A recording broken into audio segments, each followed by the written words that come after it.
እግዚአብሔር እንደገና ያነሳሃል። እግዚአብሔር እንደገና ያነሳሻል።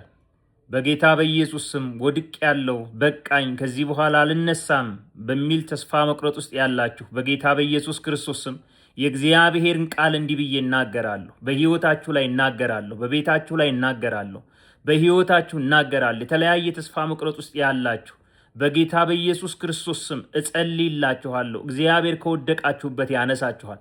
መጽሐፍ ቅዱስ ሲናገር እንደዚህ ይላል። በኢዮብ መጽሐፍ ምዕራፍ 14 ቁጥር 7 ላይ ዛፍ ቢቆረጥ ግንዱ በአፈር ውስጥ ቢሞት ቢበሰብስ ዳግም ከውሃ ሽታ የተነሳ ሊያቆጠቁጥ ቅርንጫፎችንም ደግሞ ሊያወጣ ተስፋ አለው ይላል። ወንድሜ እንደገና ለመቀጠል ተስፋ አለ። ካቆምክበት እንደገና ጀምር። እግዚአብሔር የእንደገና አምላክ ነው። እንደገና እግዚአብሔር ይረዳሃል። እንደገና እግዚአብሔር ያግዝሃል። እንደገና ከተስፋ መቁረጡ ውጣ።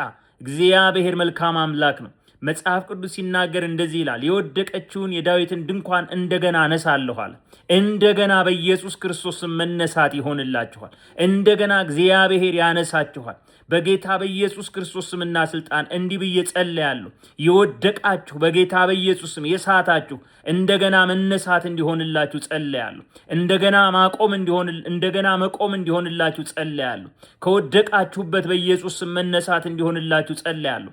መጽሐፍ ቅዱስ በሌላ ቦታ ሲናገር በትንቢተ ኤርምያስ መጽሐፍ ምዕራፍ 18 ላይ እግዚአብሔር ኤርምያስን ተነስተህ ወደ ሸክላ ሰሩ ቤት ውረድ አለው። በዛ ቃሌን አሰማሃለሁ አለ። ወረድኩም አለ። በሸክላ ሰሪው ቤት ሆኖ ሸክላ ሰሪውም ሸክላውን በመንኮራኩር ላይ ይሰራ ነበረ። እየሰራ የነበረው ዕቃ ድንገት ከእጁ ወድቆ ተሰበረ፣ ተበላሸ። ሸክላ ሰሪው ሳይደናገጥ ሳያዝን የፊት መጨማደድ ሳይታይበት እንደገና ሌላ አድርጎ ሰራው ይላል። በጌታ በኢየሱስ ክርስቶስም እግዚአብሔር እንደዚህ አለ፣ ይህ ሸክላ ሰሪው እንደሚሰራ እኔም በእናንተ ዘንድ እሰራለሁ አለ። ይህ ሸክላ ሰሪ ሸክላው በእጁ እንዳለ እናንተም በእኔ እጅ ላይ ያላችኋል።